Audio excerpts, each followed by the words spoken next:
Welcome to Alok educational hub. आज हम बताएंगे प्रश्नावली 1.3 का क्वेश्चन नंबर फर्स्ट। तो क्वेश्चन नंबर फर्स्ट क्या कह रहा है कि सिद्ध कीजिए √5 एक अपरिमेय संख्या है।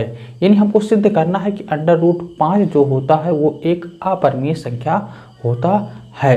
तो इसको सिद्ध करने के लिए हमको अपोजिट मानना पड़ेगा। अपोजिट कहने का मतलब कि हम मानेंगे कि √5 जो है एक परिमेय संख्या है।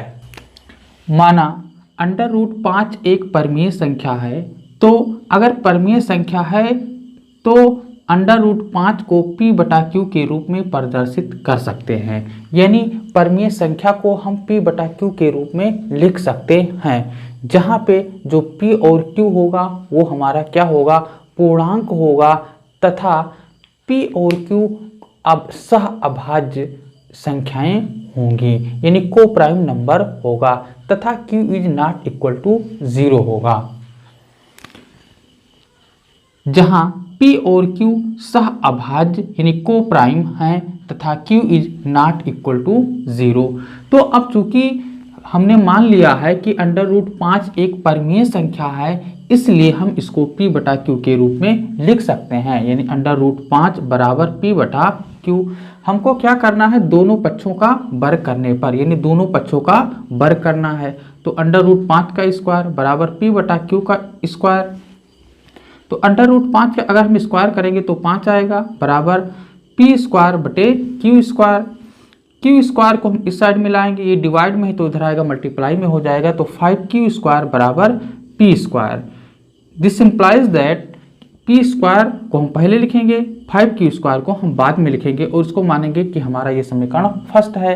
तो हम इस प्रकार से देखते हैं कि जो 5 है वो p² को विभाजित करता है। अगर यहाँ से हम q² निकालेंगे तो 5 इधर लेके आएंगे, तो 5 जो होगा वो p² को विभाजित करता है। तो अगर 5 p² को विभाजित करता है तो इसका मतलब ये हो गया कि 5 p को भी विभाजित करेगा। तो इसको हमने मान लिया समीकरण सेकेंड। उसके बाद में हम माना p बराबर 5m। आप p बराबर 5n मान सकते हैं, यानी कुछ भी आप मान सकते हैं। तो यहाँ पे हमने मान लिया p बराबर 5m। अब हम दोनों का हम स्क्वायर करेंगे, तो p² बराबर 25 और ये हो जाएगा m²। तो समीकरण फर्स्ट में p² का मान रखने पर, यानी जो हमारा ये p² आया है इसको हम समीकरण फर्स्ट में रखेंगे, यानी p² के स्थान पे हम रखेंगे 25, m² बराबर 5, q² तो यहाँ पे लिखा हुआ है।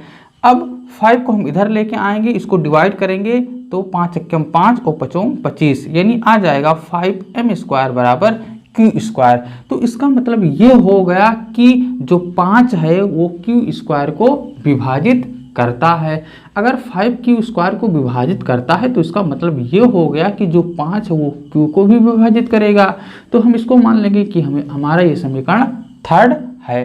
तो समीकरण सेकंड क्या है, समीकरण सेकंड से यानी 5 जो है p को भी विभाजित करेगा।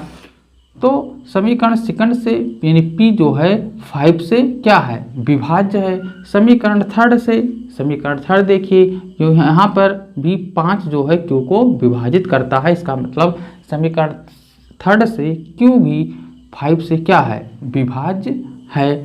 तो अगर p 5 से विभाज्य है तथा q भी 5 से विभाज्य है, लेकिन हमने माना था कि जो p और q है वो सह अभाज्य है, यानी को प्राइम है। तो यहाँ पे हम देख रहे हैं कि जो 5 है वो p और q का उभयनिष्ठ गुणनखंड है, यानी कॉमन फैक्टर है। यानी p और q को ये 5 क्या कर रहा है, डिवाइड कर रहा है। तो जो हमने माना है वो क्या माना है, गलत माना है। परंतु इससे इस तथ्य का विरोधाभास प्राप्त होता है कि p और q सह अभाज्य हैं।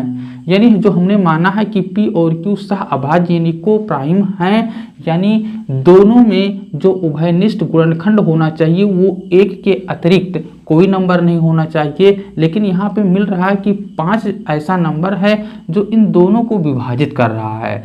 तो इससे इस तथ्य का विरोध हो रहा है। हमें यह विरोधाभास अपनी त्रुटिपूर्ण कल्पना के कारण प्राप्त हुआ है। इसका कहने का मतलब ये है कि जो हमने माना है वो गलत माना है कि √5 एक परमीय संख्या है, क्योंकि हमने उल्टा मान लिया है कि √5 जो है एक परमीय संख्या है। इसलिए इस कारण से 5 जो है P और Q दोनों को क्या कर रहा है, विभाजित कर रहा है। यानी जो हमने माना है वो गलत माना है।